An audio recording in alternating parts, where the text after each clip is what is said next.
Ready to move in premium triplex villas at Bachapalli APR Projects. వస్తారు వగల మాటలు చెప్తారు. నువ్వు నాకు తెలుసా అంటారు. ముందంతా మనం ఒకటే పార్టీలో ఉన్నామంటారు. అన్ని కాకి కథలు అన్ని చెప్తారు. నక్క వినయాలు ప్రదర్శిస్తారు. వాళ్ళ పేర్లు నేను చెప్పాల్సిన పని లేదు. మన్నటి వరకు దొరల గడీలు బద్దలు కొడతామన్న మా మిత్రుడు మాదిగల వర్గీకరణకు అసెంబ్లీలో కొట్లాడితే నన్ను తమ్ముడు సంపత్ కుమార్ని అసెంబ్లీ నుంచి సస్పెండ్ చేసినోడు ఆ చంద్రశేఖరరావు.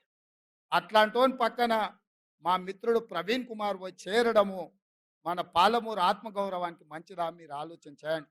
అందుకే మా పెద్దలు దామన్నను ఏబిసిడి వర్గీకరణ మీద ఢిల్లీకి వెళ్ళు, సుప్రీంకోర్టులో మాట్లాడు, పెద్ద పెద్ద ఉద్దండుల్ని న్యాయవాదులను పెట్టు, వర్గీకరణ చేసే బాధ్యత మనది. కేడి మోడీ ఇద్దరు మా మాదిగ బిడ్డల్ని మోసం చేసిండ్రు, మనం న్యాయం చేద్దామని దామోదర రాజనరసింహ గారిని ఎమ్మెల్యేలు అందరిని తీసుకొని పోని ఢిల్లీకి నేను రిక్వెస్ట్ చేస్తే దామన్న పోయి నించున్నాడు.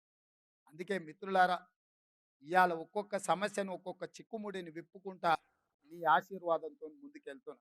అందుకే ఇవాళ రాబోయే పార్లమెంట్ ఎన్నికల్లో నాగర్ కర్నూలు మహబూబ్నగర్ పార్లమెంట్లలో కాంగ్రెస్ పార్టీ అభ్యర్థులను గెలిపించడానికి ఈ గడ్డ మీద ఉంటే జనజాతర మొదలు పెట్టినాం. ఆశీర్వదించండి, మీ దగ్గరకు వచ్చినాం. ఎన్నికల ప్రచారాన్ని ఇక్కడి నుంచే మొదలు పెట్టినాం. 14 సీట్లు గెలిచే వరకు మనం ఆగేది లేదు, విశ్రమించేది లేదు. ఆ కొనన నేను అడిగిన ముందాడ లైట్లు ఎందుకే లేదా వంశీ అని, ఏమన్నా కొంతమంది భయపెట్టారు, అన్ని లైట్లు అయితే మంది రాకపోతే ఎట్లా అని. నేనన్నా నేను వస్తున్నా అంటే ఇంతమంది నన్ను గెలిపించిన వాళ్ళు రారానే, ఈడ కాదు రోడెంబడి చూసినా ఈ మైదానంలో ఉన్నదానికంటే 2 అంతలు బయట ఉందో. కేసీఆర్ మీటింగ్లో మన దగ్గర పల్లి బఠానీలు అమ్ముకునే వాళ్ళు అంతా కూడా లేరు. మన నల్లగొండల మీటింగ్ పెట్టే కేసీఆర్ మీటింగ్లో. అందుకే ఇవాళ మిత్రులారా, ఏది ఏమైనా ఆలస్యం అయ్యింది. ఈరోజు తెలంగాణ రాష్ట్రం వైపు దేశమంతా చూస్తుంది. ఏం చేయబోతున్నారు తెలంగాణ ప్రజలని. నేను ఒక్కటే మాట డీకే అర్ణమ్మకు, జితేందర్ రెడ్డికి, పాలమూరు జిల్లాలో ఉన్న బీజేపీ నాయకులకు గుర్తు చేయదలుచుకున్నా. మీడియా మిత్రులారా, మీ పార్త వార్తలను తిరిగేయండి. 2014 డాక్టర్ నాగన్ జనార్దన్ రెడ్డి గారు మహబూబ్నగర్ ఎంపీగా నిలబడ్డప్పుడు ఇదే గడ్డ మీద నుంచి నరేంద్ర మోడీ గారు పాలమూరు రంగారెడ్డి ఎత్తిపోతల పథకానికి జాతీయ హోదా ఇస్తా అని మాట ఇచ్చిండు. 10 ఏళ్ళైనా ఎందుకు మోడీ జాతీయ హోదా ఇవ్వలేదు? పాలమూరు ప్రజలకు ఇచ్చిన మాట నిలబెట్టుకొని మోసం చేసిన మోడీకి ఆయన తరఫున ఓట్లు అడగడానికి వీళ్ళకి అర్హత ఉందా అని నేను అడుగుతున్నా.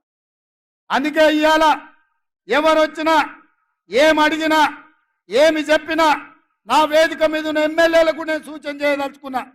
మన మీకు వచ్చిన దానికంటే మెజారిటీ పెరగాలి. ఆనాడు మీరు చేసిన కష్టానికంటే ఇవాళ 2 గ్రామాలు తిరగాలి, కార్యకర్తల దగ్గరికి పోవాలి. రేపిచ్చే ఇండ్లైనా, పెన్షన్లైనా, గ్యాస్ సిలిండర్ అయినా, ఉచిత కరెంట్ అయినా, ఏదైనా ఇందిరమ్మ కమిటీల ద్వారానే కార్యకర్తల్ని ముందల పెట్టి సంక్షేమ పథకాలు అమలు చేస్తాం. ఇంటింటికి వెళ్ళండి, తలుపు తలుపు తట్టండి, ప్రతి గుండెకు చేరండి.